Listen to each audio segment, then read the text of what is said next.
Around 7 years ago, Linda and I crossed paths and swiftly kindled a romance, both hailing from a Midwest upbringing deeply rooted in devout Christianity. We shared values that prioritized God above all and cherished our family dearly. Our Sundays were spent in the warmth of church pews, envisioning a future filled with promise and togetherness. I, an accomplished engineer with a bright trajectory ahead, found myself drawn to Linda, who excelled in selling accounting software for a prominent tech firm based in Atlanta. Before our marriage, my parents generously gifted us a 3-bedroom home as a token of their success, a departure from the common practice of bequeathing assets posthumously. Their act of generosity brought them immense joy, reveling in the opportunity to share their blessings while still living. 5 years ago, Linda and I exchanged vows, embarking on a journey that felt like an eternal honeymoon. Our union was characterized by an abundance of love, manifesting in our intimate connection and unwavering devotion. Our bond was the envy of our friends, who marveled at the depth of our affection. Blessings continued to abound as we welcomed 2 beautiful identical twin girls with flowing blonde locks into our lives.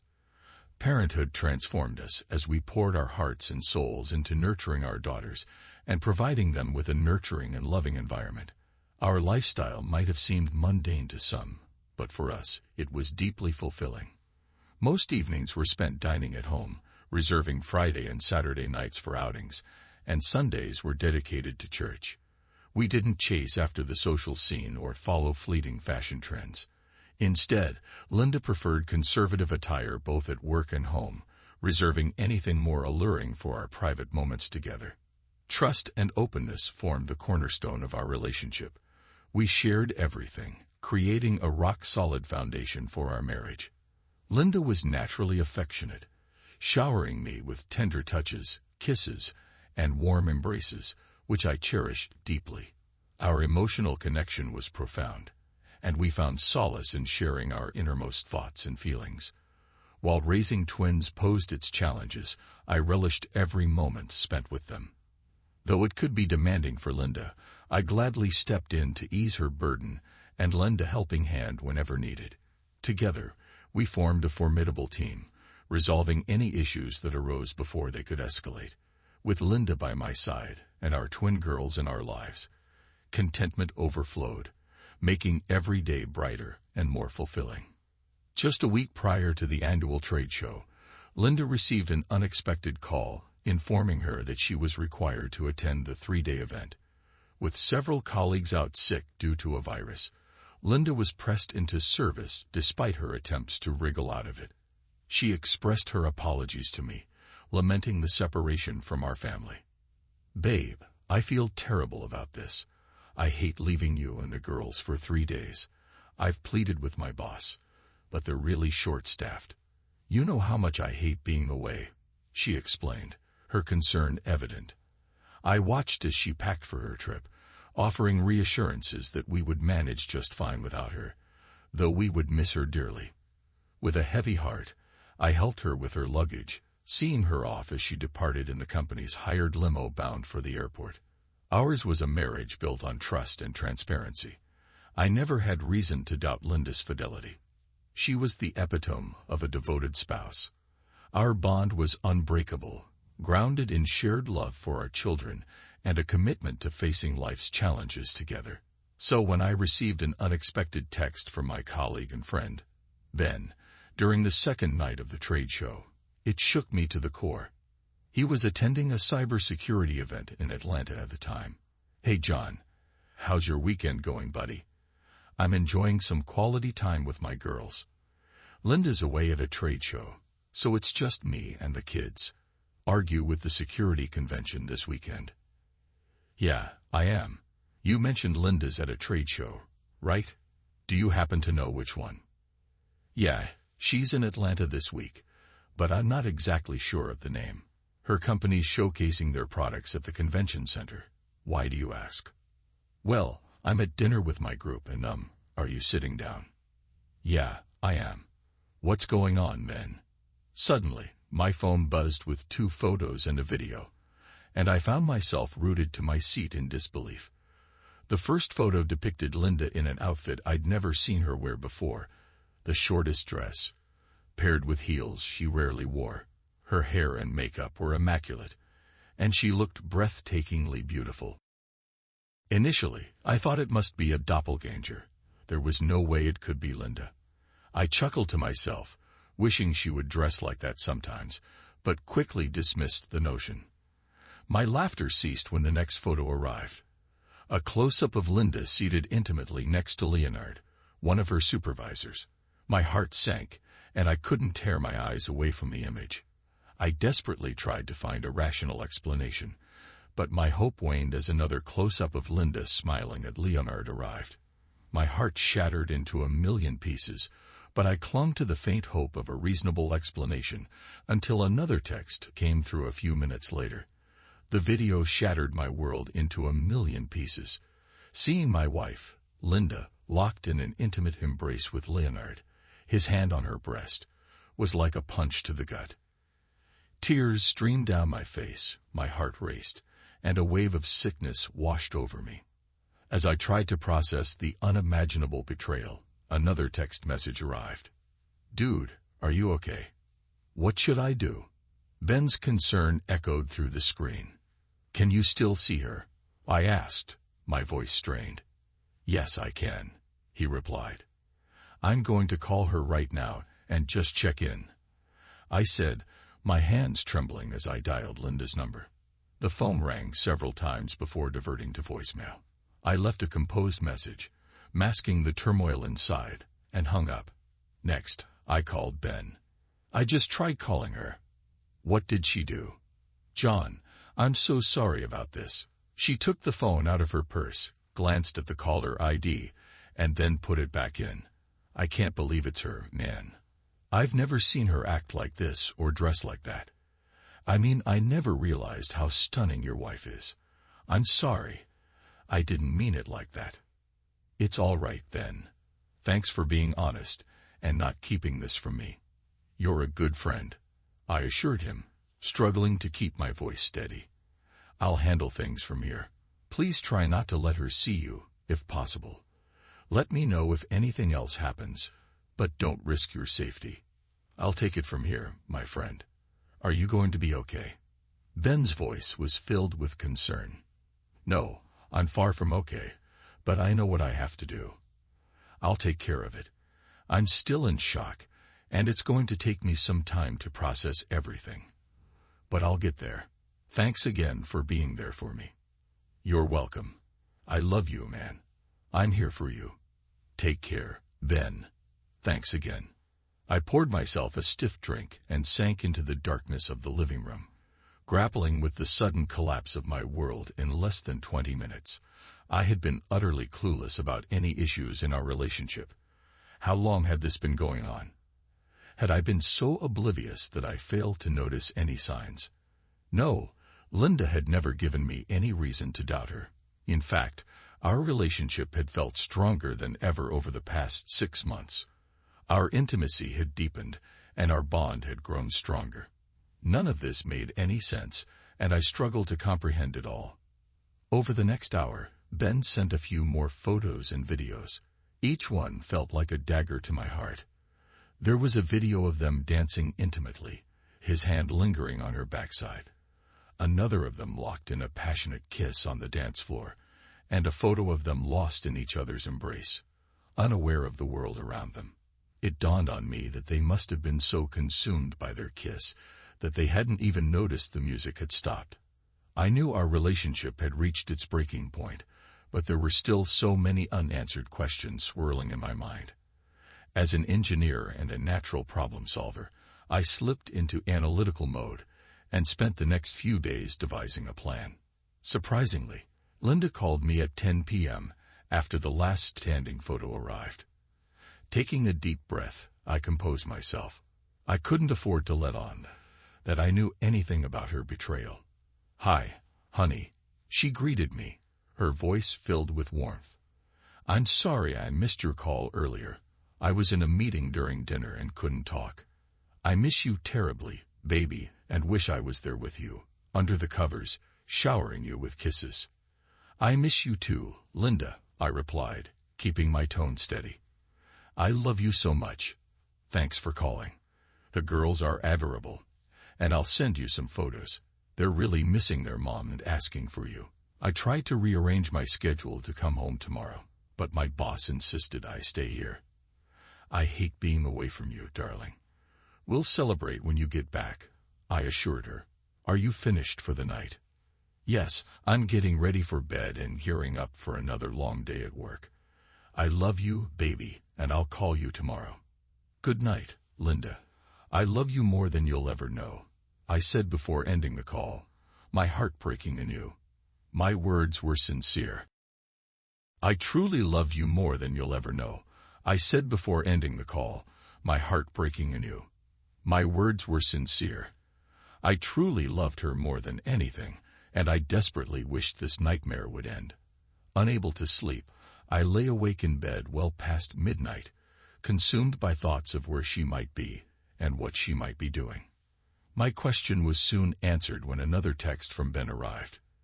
It was a photo of Linda and Leonard on a couch in what appeared to be the hotel lobby. They were locked in a passionate embrace, his hand reaching up her short skirt, her arms wrapped around his neck. They looked like a pair of newlyweds, oblivious to the world around them, as they flaunted their love in public. Hey John, this is the last one for tonight. Looks like she's going to be pretty occupied. Let me know if you want me to intervene. I can put a stop to it right now. This is tough to see, but thanks for sending these photos. No, just let her go. This is her choice, and you don't need to get tangled up in it. Thanks again. With tears streaming down my face, I cried myself to sleep, grappling with the betrayal of the woman I loved, our marriage vows, and the impact on our daughters. Eventually, sleep enveloped me, briefly granting respite from the pain and tears until the next morning. Waking up to a barrage of loving texts from Linda adorned with hearts, kisses, and smiley faces, I was struck by the stark contrast between her affectionate messages and the reality of her actions. She professed her love and expressed how much she missed me and the girls, eagerly anticipating a passionate reunion upon her return. Her sweet and loving demeanor left me questioning whether she suffered from dissociative disorder or had been drugged. I desperately searched for answers, but ultimately, I knew I had to confront the harsh truth and prepare for what lay ahead. With her expected return in a few days, I couldn't afford to evade reality any longer. Despite the facade of normalcy in our conversations, I grappled with seething anger. Was it her infidelity that stung the most, or the web of deceit and lies she spun? The realization that she had played me for a fool cut as deep as witnessing her intimacy with Leonard. Fueled by Ben's revelations and the painful acknowledgement of my wife's betrayal, I sprang into action. Utilizing my technical expertise, I had discreetly installed software on Linda's phone, ostensibly for locating it in case of loss. But this software also boasted features like voice, text, and email recording with automatic uploads to the cloud if triggered. Let me make it clear, I didn't install the software on her phone with the intention of spying on her, but in the wake of recent events, its utility became apparent. Prior to last night, I never would have considered invading her privacy, but my trust had been shattered irreparably. My priority now was to safeguard our daughters and salvage our marriage, if possible. Thankfully, the girls provided a welcome distraction, allowing me to focus on caring for them.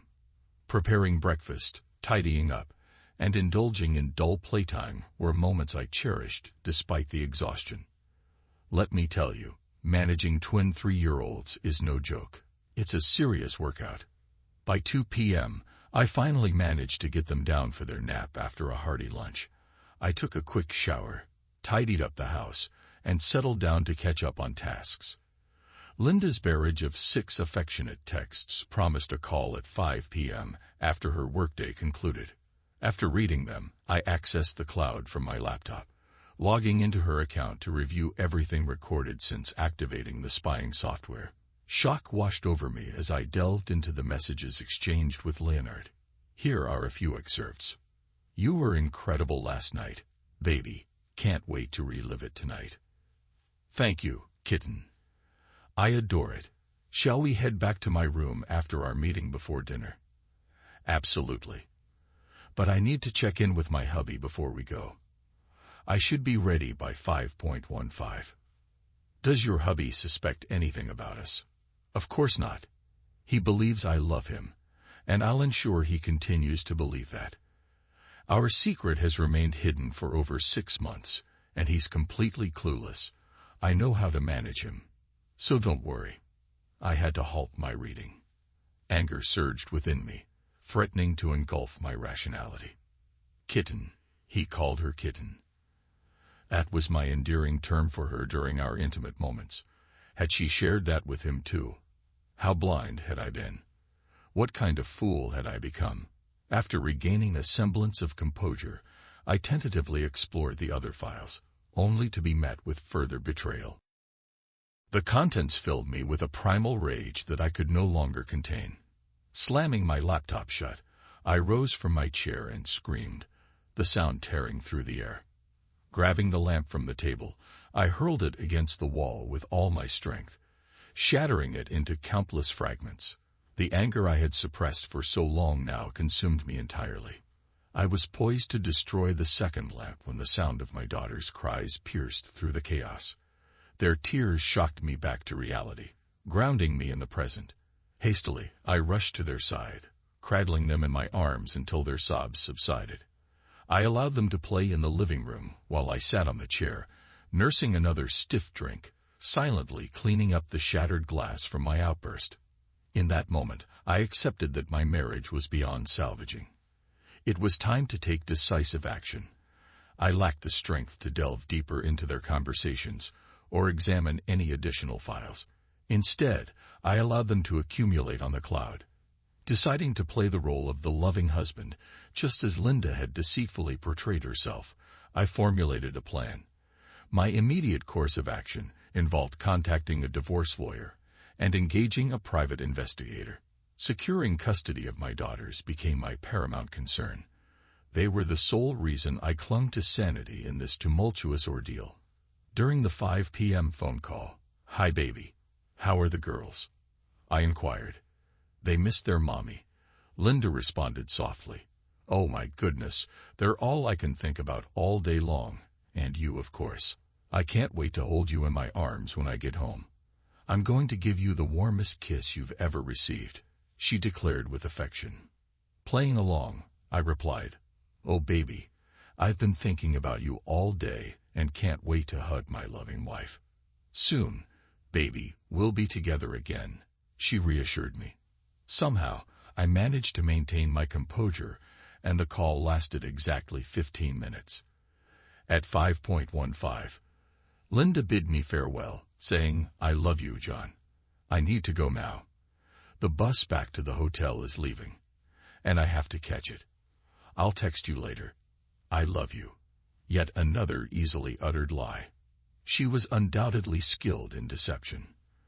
The pain of her lies and infidelity had been replaced by a seething contempt, boiling anger, and a thirst for revenge.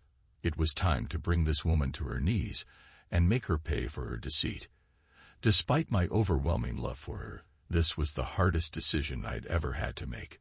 I picked her up at the airport, and as she threw her arms around me, delivering the promised kiss, I couldn't help but wonder whether she was an exceptional actress or genuinely loved me that much. Her behavior continued to baffle me. She spent an hour with the girls, reveling in their company. That night in bed, she showered me with affection, repeatedly expressing how much she missed me and the girls, lamenting her time away from us. She claimed that all she could think about was being together like this, holding each other in bed. Her tenderness and love were a stark contrast to the woman I had seen at the convention. In return, I reciprocated her affection, cherishing these moments with her. It was almost surreal, and part of me wished it could be genuine, as this was how I envisioned spending my life with her. Yet deep down, I knew it was all a facade, destined to crumble soon. I kept my newfound knowledge to myself, lavishing her with love and fulfilling her desires every night. To an outsider, our relationship would seem flawless, the envy of all. This charade continued for 3 months, during which I remained vigilant for any signs of infidelity. Yet there was nothing to suggest wrongdoing. She returned home from work at the same time every night. No suspicious phone calls or texts. At times I even entertained the thought that perhaps I had been mistaken, and everything would eventually work out. Then I received a call from Mr. Howard, the private investigator, and arranged to meet him the following afternoon. Driving downtown to their office, I was ushered into their conference room. "Good afternoon, John. It's good to see you again," Mr. Howard greeted me. "Likewise, Mr. Howard," I replied, steeling myself for what was to come. "John, I wish I had better news, but unfortunately, I have to deliver some bad news. Are you prepared to see what we've discovered?" I sighed, steeling myself for what lay ahead. I had hoped for the best, but deep down, I knew the truth about Linda and Leonard. Mr. Howard placed a thick 3-ring leather binder on the table before me, filled with meticulously organized sections marked by tabs. Text messages, voice transcripts, video links, phone call transcripts, and photos. "Mr. Howard, before we delve into this, I must express my confusion. Over the past 3 months, I've kept a close eye on Linda's movements and schedule, and there hasn't been a single deviation.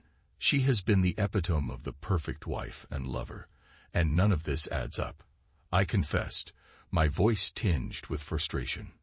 "Well, let's walk through it together and see if we can shed some light on the situation," Mr. Howard responded calmly.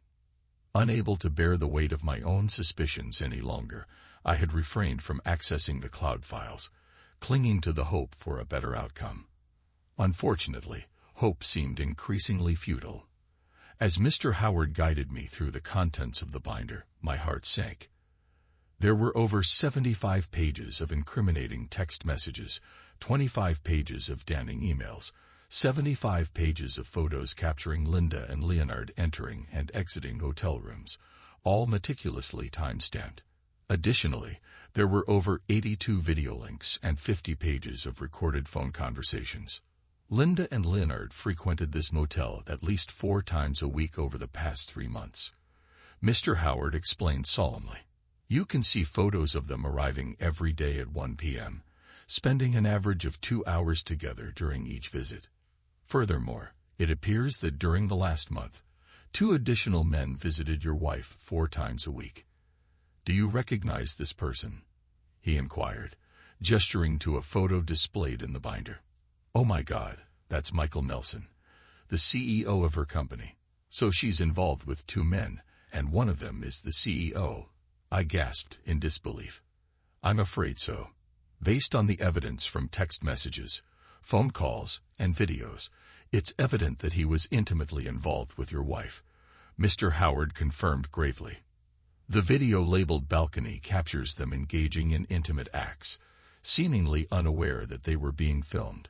Our high-resolution 8K video allowed us to capture their faces and audio in close detail."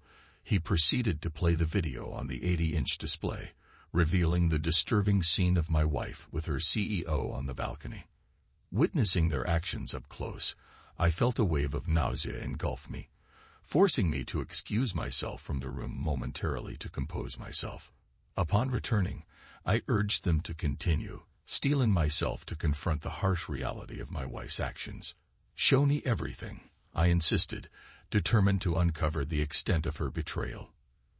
"In the video labeled Balcony 2, your wife is seen with both Michael and Leonard," Mr. Howard continued, his tone somber. "Leonard has been married for 10 years and has 4 young children, while Mr. Nelson has been married for 25 years and has 3 adult children. According to the text messages, Leonard invited Michael over after your wife expressed interest in exploring a threesome. It's a distressing revelation, so I'll leave you to review the details at your own pace. Here's the binder and a USB containing all the files and videos. Your attorney will likely require both for legal proceedings." When I first met with my attorney, she was astonished by the extensive amount of evidence we had gathered, finding it hard to believe there were no indications of her infidelity at home. She's still putting on the facade of the loving wife and mother, as if everything is perfectly normal, remarked my attorney after reviewing the files I provided. She outlined several courses of action we could take. Preferring to weigh our options carefully, she scheduled a follow-up meeting for the next week.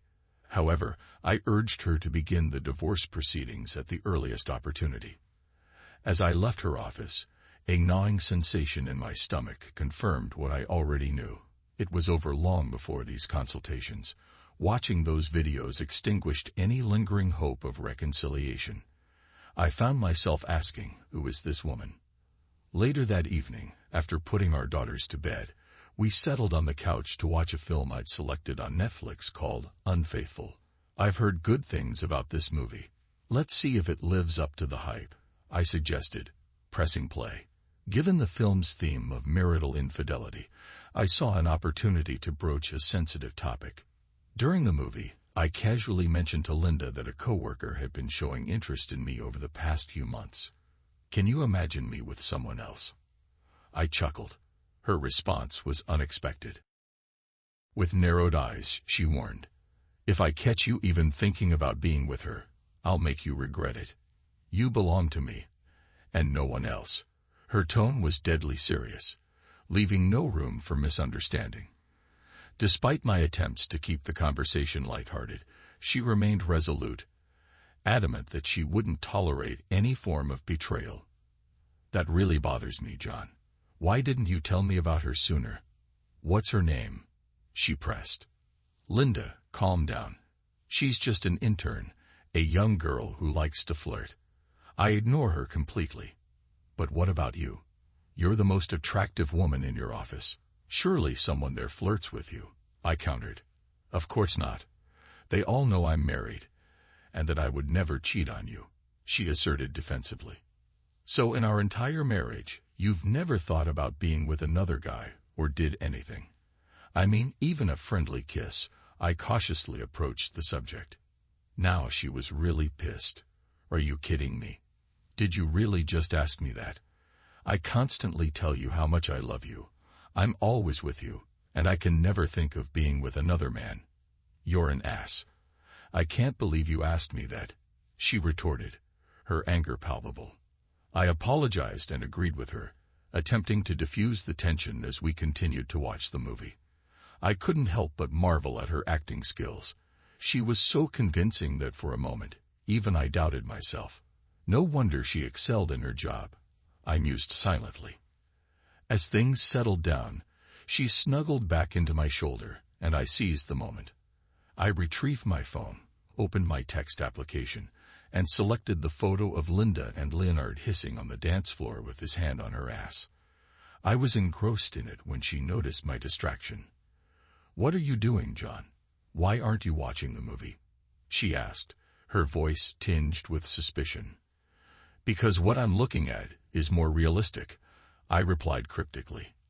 "What are you talking about?" she inquired, her curiosity piqued. I muted the movie and showed her the photo.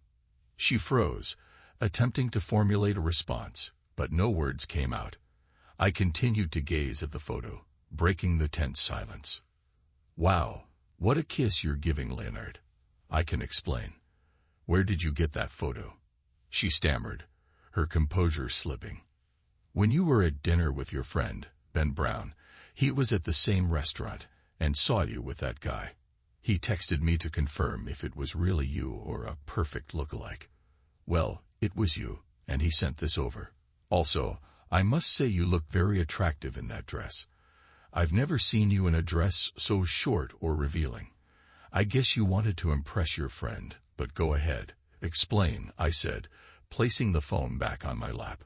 "Baby, we had one dance, and he had been drinking. When the song ended, he grabbed me and kissed me. What you don't see is right after that. I slapped him and made quite a scene. I would never let that happen. I did buy that dress for the business dinner, but I didn't realize how revealing it was until now. I'm so sorry," she offered, her voice trembling with remorse. "Oh, I get it. That can happen. And that was the only time that happened?" I asked, attempting to maintain a calm demeanor. Yes, baby, and he'll never do that again, she reassured me, her confidence faltering.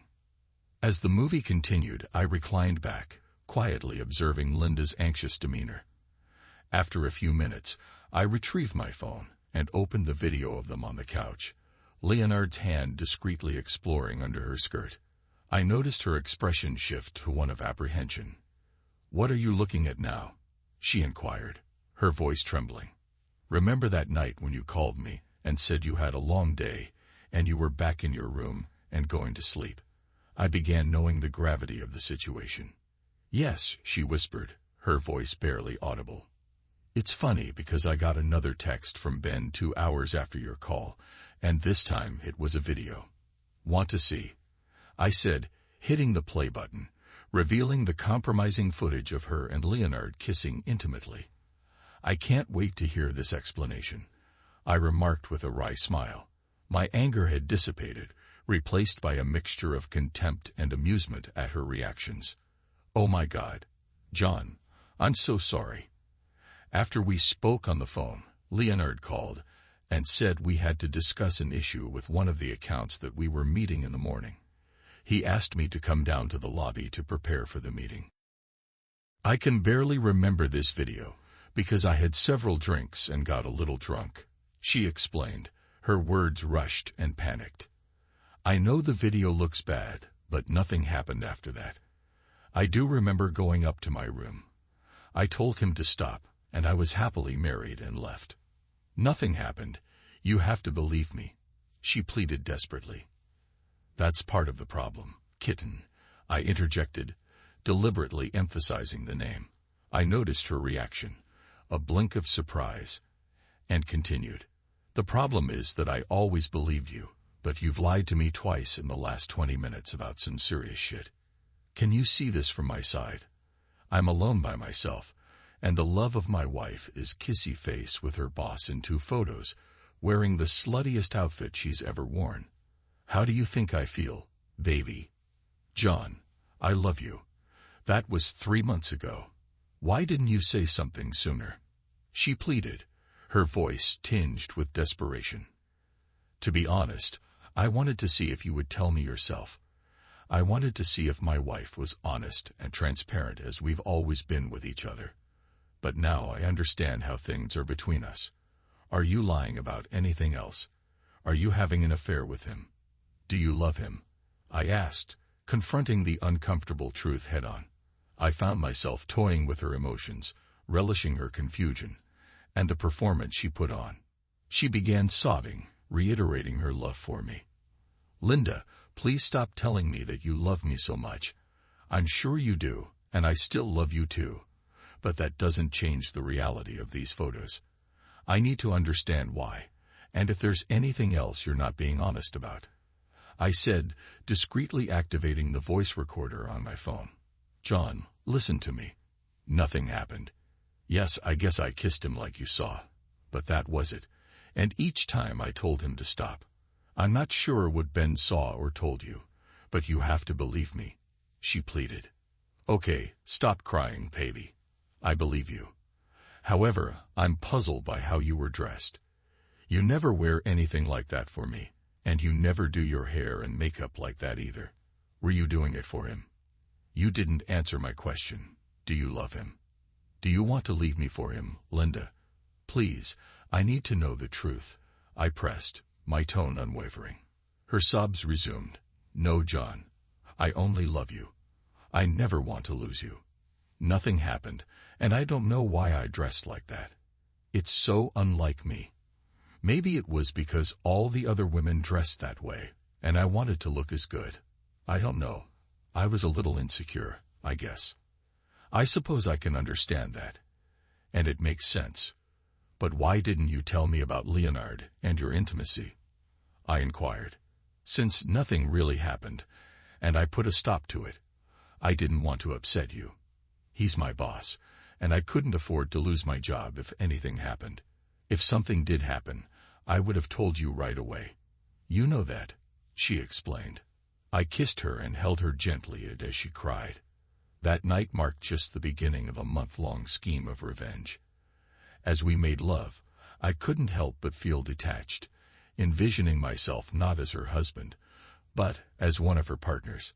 Her performances were Oscar-worthy, but I had grown indifferent to her theatrics. Night after night, she poured out her declarations of undying love, each one more convincing than the last. I found myself merely spectating, detached from the emotional turmoil she was trying to stir.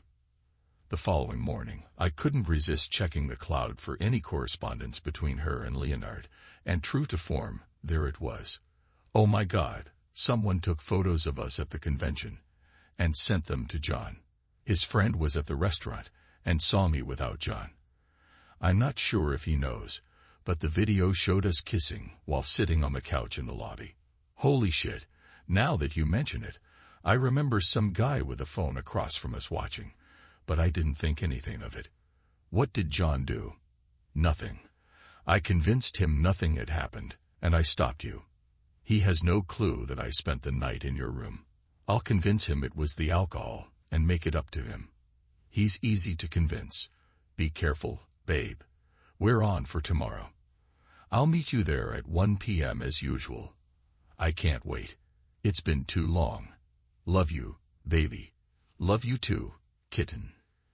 That was the last message, leaving me sitting in silence, processing the betrayal. Yes, I had been the world's biggest fool, but vengeance was a dish best served cold, and I was relishing every moment. I took my time, reveling in Linda's elaborate charade, curious to see how many more lies she would spin. First order of business, financial security. I discreetly rearranged our funds, closing accounts, and consolidating assets. I left the main Visa card active, but with a measly $2,500 limit, a precautionary measure to curb any potential financial recklessness on her part. Linda, oblivious to my mounting resentment, never suspected a thing. I consulted with the attorney, ensuring that since the house was mine prior to our marriage, I had every right to remain there once she was served. And then there was the piece de resistance, the infamous email, meticulously crafted with incriminating videos, damning text messages, and compromising photos, ready to be unleashed upon her unsuspecting friends, family, and colleagues.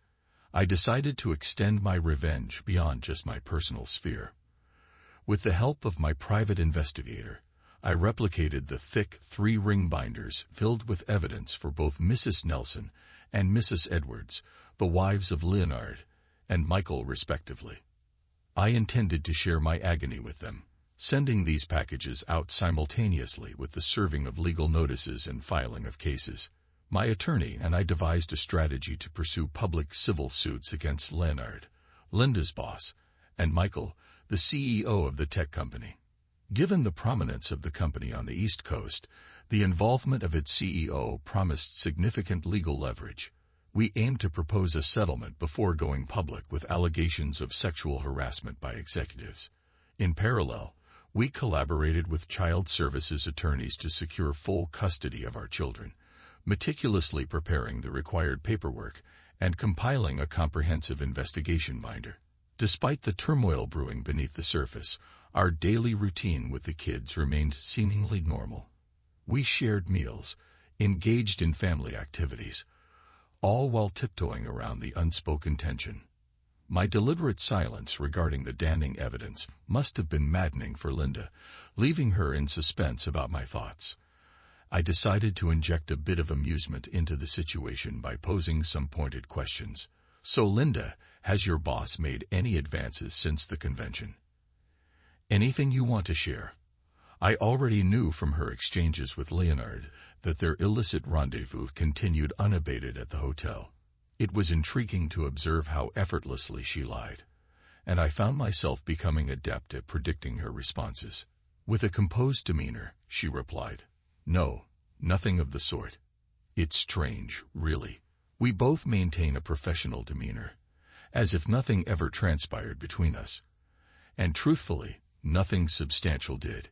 He's been entirely focused on work, and our interactions have been strictly business due to our busy schedules." That afternoon, the sheriff made an unexpected appearance at the offices of Tricom International. demanding to see Mr. Nelson. Shortly after, Sheriff Clark entered Nelson's office and handed him an envelope. "Mr. Nelson, you've been served." Alone in his expansive office, Nelson felt a wave of fear wash over him as he read the contents of the envelope repeatedly. Without hesitation, he instructed his secretary to summon Michael to his office. Meanwhile, Michael had just been served with his own complaint by the same sheriff. Rushing to Nelson's office, they both stood there, stunned and bewildered. "What the hell happened, Michael? If my wife finds out about this, I'll be finished. This is on you.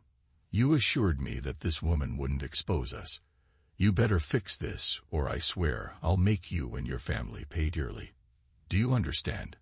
Nelson was known as a formidable figure, a shrewd individual who had clawed his way to the top of the company. He wasn't about to let a scandal involving this woman jeopardize everything he had built. He made it clear to Michael that he expected swift resolution or consequences would follow. Fearing Nelson's wrath, Leonard hurried out of the office, intending to confront Linda on the 12th floor. As Leonard made his way down the hallway toward Linda's office, he encountered the sheriff heading in the opposite direction, coming from Linda's direction. Alarmed, he hastened into her office to find her sitting at her desk, tears streaming down her face. She was inconsolable, unable to speak coherently. John had just shattered her world, much like she had destroyed his months ago. It took over an hour for Linda to compose herself enough to articulate what had transpired. Even then, her words were fragmented and strained. "Linda, what's going on? How did you find out about everything? What do you mean? I've just been served divorce papers. What are you talking about everything? Nelson and I have been served, and we're facing a civil lawsuit for what happened. We don't know what evidence John has, but it must be more than those 2 images you saw. You need to get John to back off or Nelson will destroy us and my family. Oh God, this is terrible. This is a nightmare. Please, go talk to him. Make him see reason. Do whatever it takes to stop this. Go home and sort this out. Call me tonight if you can and let me know what's going on." Still trembling, Linda packed up her belongings and drove home. The realization that the man she loved, her husband, and the father of her children, was intending to divorce her hit her like a ton of bricks. She didn't want a divorce, and she genuinely loved John, but she couldn't seem to resist the allure of the sexual excitement she found elsewhere. She had to make John understand. She couldn't bear to lose him over this. Arriving home to an empty house, she called John's sister and asked if she could keep the kids overnight. Without questioning, Kathy agreed to take them for the night. Linda took a shower, freshened up her hair and makeup, and waited anxiously for John to return from work. At 6 o'clock, she heard the garage door open and nervously awaited his entrance. "Hi, Linda. I didn't expect to see you tonight. I assumed you'd be with Leonard.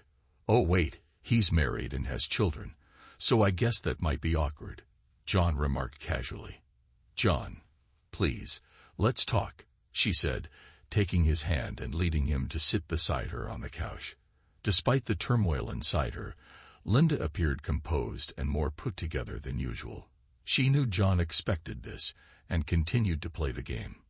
"John, I was served today, as you already know. But do you understand that I don't want a divorce? I need you and I love you. I won't sign those papers. Leonard means nothing to me. Yes, we were together, but it wasn't love. I needed it, and I'm so sorry. I'll never do it again. I promise." "Oh, you promise? I guess I can trust you now. So yes, I'll just forget everything, and we can go back to normal," I said with a loving smile. Linda grabbed me and kissed me passionately. "Thank you, baby. I love you so much. I'm glad you forgive me and understand. I'll never lie to you again." Her response caught me off guard. I was certain she sensed my sarcasm. I recoiled and pushed her away. "You're out of your mind, woman. I can never trust you again. After all your lies and deceit, I have nothing left. I gave you so many chances, but you kept lying, deceiving me, and ruining our lives. I know everything, your daily lunch meetings at the hotel with your bosses. Did you really think I would take you back after what you've been doing? Have you even thought about the damage you're doing to the girls? There's no way I can overlook this. But you have to. And why are you going after Nelson and Leonard? Well, your buddies are also the manager and CEO of a multi-billion-dollar company. After I dump your ass, I'll need money to support the girls properly. And since they are partly responsible for destroying our marriage and my life, I am going to bring them down as well. I intend to destroy their family, hurt them financially, and ruin them. Linda had never heard me talk this way, and she'd never seen me so angry and focused. The seriousness of the situation finally hit her, and she realized that she no longer had control of the situation or her husband. All she could do now was beg. So, with tears streaming down her face and on her knees, she clutched my legs and begged for forgiveness. Despite feeling sorry for her, my rage overcame any sense of weakness, and I lifted her back to the couch. In a soothing voice, I spoke to Linda as if she were a child. Listen to me, Linda. You need to pack a bag and go to your mom's house for a few nights.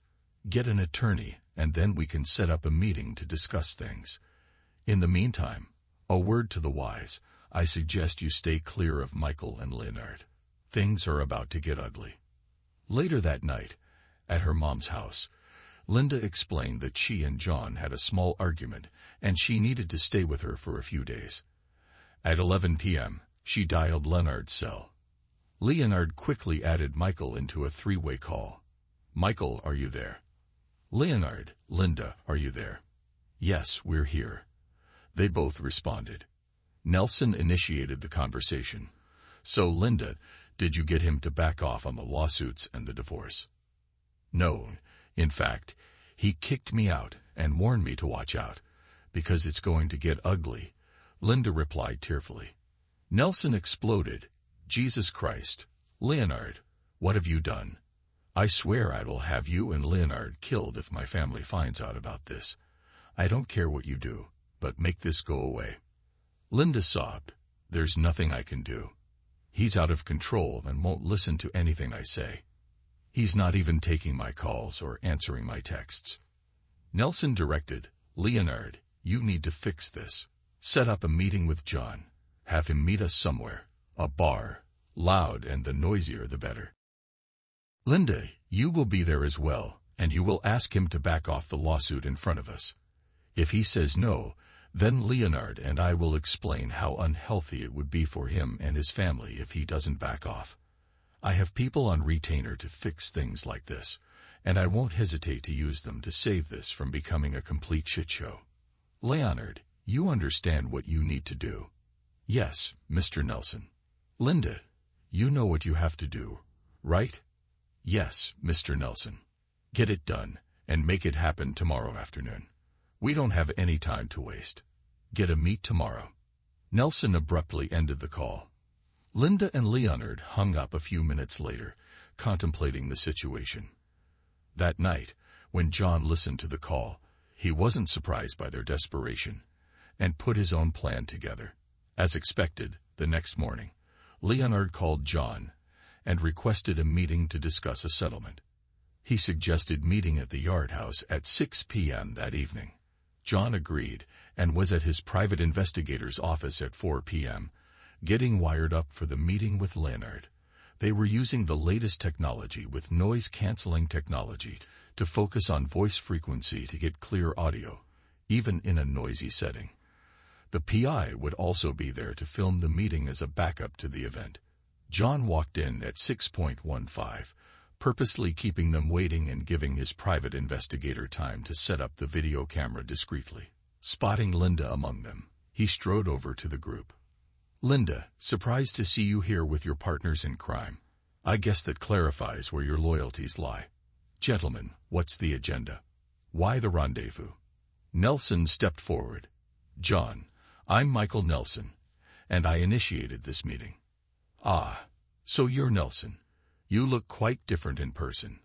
Those videos really don't capture your essence. Can't say it's a pleasure to meet you, John retorted. Understandable given the circumstances. This is Leonard Edwards, Nelson introduced. Ah, Leonard, the man who had an affair with my unfaithful wife and shattered my marriage. Can't say it's a pleasure to meet you either, John replied sharply. Nelson continued, I don't blame you for your anger. If I were in your shoes, I'm not sure how I'd react, but we need to discuss this. Go on then. What's on your mind? John said, maintaining his composure. We're asking you to drop the lawsuits against me, Leonard, and the company, Nelson proposed. John chuckled. Is that all? No, I can't do that.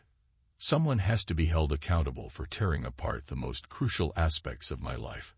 Turning to Linda, he added, the woman I loved and the mother of my children. I can't fathom a future with her after what she's done. Linda began to weep, realizing the gravity of her actions. What do you want in exchange for dropping the cases and reconciling with Linda? Nelson inquired. Firstly, no amount of money could ever compensate for the betrayal I've endured. But here are my terms. I demand a $5 million settlement and a meeting with both your wives and Linda, where you confess everything you've done. If you agree to these conditions, I'll consider dropping the cases, John stated firmly. Damn it, John. I'll offer $100,000, and you must sign a non-disclosure agreement to keep this quiet. My family can't be exposed to this, and if they find out, I'll make sure you disappear. Linda provided us with all the details of your daily routine, making it easy to erase you from the picture. Let's try again, Nelson threatened in a low tone. John's smile widened as he calmly took a sip of his drink, leaving Nelson visibly shocked. Well, I could reduce the amount to $4 million, but your families must be informed of your actions, he stated firmly. Nelson was dumbfounded. John, you're sealing your own fate here. Think about it. Drop the charges and reconcile with Linda. It was just an affair. We can move past this, he pleaded. Ignoring Nelson's pleas, John swiftly retrieved his phone. With deft fingers, he sent 2 texts and then composed an email, sending it off without hesitation. In an instant, all the incriminating evidence, videos, images, texts, and messages, Anne wrote to Linda's entire circle, friends, family, and colleagues. The 2 texts John sent were directed to the couriers stationed outside Michael and Jonathan's residences, instructing them simply, deliver the package. Within moments, Mrs. Nelson and Mrs. Edwards found themselves in possession of duplicate copies of the damning evidence, a meticulously compiled binder detailing every aspect of the affair. John made sure to include a particularly damning screenshot on Nelson's folder, Michael grinning maliciously as he lay next to Linda in bed. As for Mrs. Wilkes, a snapshot of Linda, Michael, and Leonard together adorned the cover, a provocative choice that would undoubtedly make an impression. Frustrated by John's apparent indifference, Nelson exploded in anger. Hunter, for God's sake, pay attention. What's your answer? Will you drop the charges? With a steely gaze, John retorted, my response to you, Michael, Leonard, and my unfaithful wife is simple. Go to hell. As Michael and Leonard's phones began to ring incessantly with calls from their wives, a sense of panic and disbelief swept over them. Nelson's face flushed red with anger as he glared at John with intense hostility. Leonard, on the verge of tears, looked at John with a mixture of shock and bewilderment. Linda turned to John, her expression a blend of confusion and concern, seeking an explanation for the chaos unfolding. John calmly responded, his tone tinged with resolve. Just check your email in a few minutes, and it will all become clear. After Nelson's heated exchange with his wife on the phone, he jabbed his finger into John's chest, his threat dripping with malice. You're a dead man, Hunter. I'll ensure you suffer a painful demise. Ignoring Nelson's threat, John turned to Leonard, incredulous at his question. Why?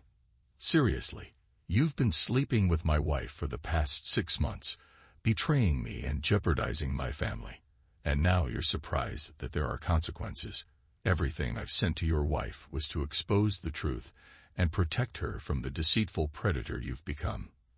With that, John stood firm, refusing to be swayed by their pleas or threats. He had exposed their duplicity and was prepared to face whatever consequences would follow. Linda's phone erupted with calls from her relatives, each having seen the incriminating videos and photos John had distributed. With growing indignation, she denied any knowledge of what they were referring to before reluctantly opening her email to confront the truth. As she scrolled through the damning evidence, her anger flared and she fixed a furious gaze on John. "You bastard! How could you do this to me?" she seethed, her voice trembling with rage. John met her fury with a somber resolve. "You made it far too easy, babe," he replied, his tone tinged with sadness. "I did love you, but now it's over.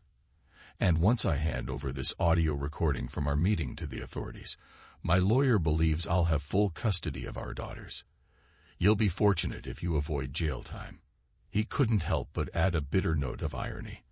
"Sorry, kitten." "Yes, kitten, the nickname you shared with your partner in betrayal. I know everything, princess. And now you must face the consequences of your actions." Epilogue. 6 months later. To avoid further public scrutiny, Tricom opted to settle the lawsuit with John Hunter, offering a hefty payout of $2.25 million. In the aftermath, Michael Nelson faced the consequences of his actions, stripped of his CEO title, and terminated without severance due to breaching the morality clause in his contract. He suffered significant financial losses, forfeiting over $10 million in stock options and a $5 million severance package, all for the sake of his affair with John's wife. Nelson's downfall didn't end there. He received a 5-year prison sentence for his involvement in a murder conspiracy, along with other charges uncovered during the investigation into his business dealings.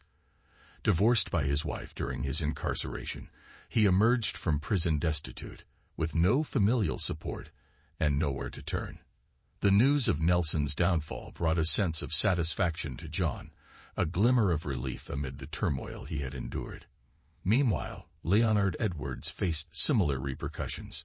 His marriage dissolved, leaving him financially depleted and burdened with child support and alimony payments.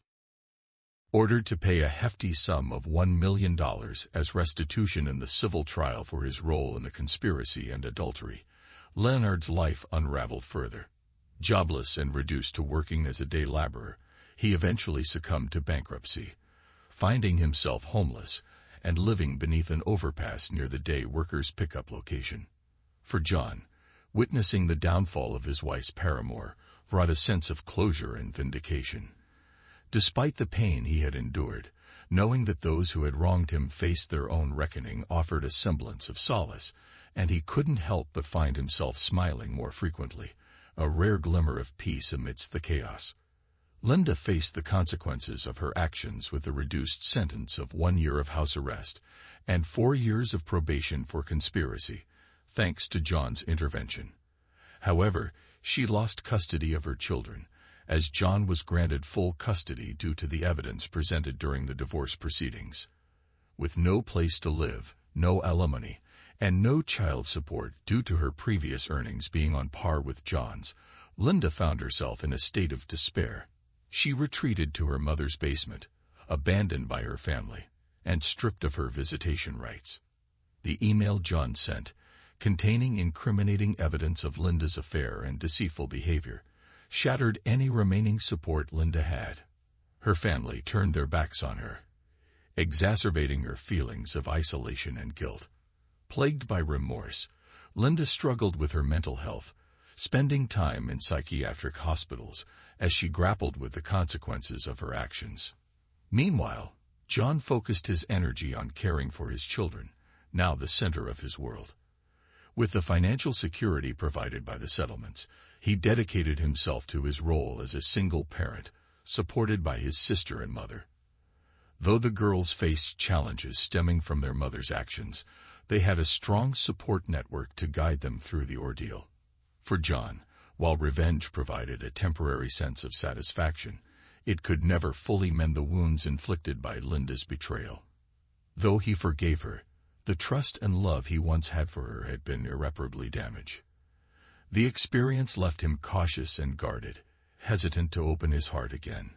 Reflecting on the ripple effects of one person's actions, John acknowledged the importance of vigilance in navigating life's complexities. Thanks to everyone who took the time to listen to today's stories. If you enjoyed it, please consider liking and subscribing if you haven't already. Feel free to share your thoughts on the events in the comments below. Take care.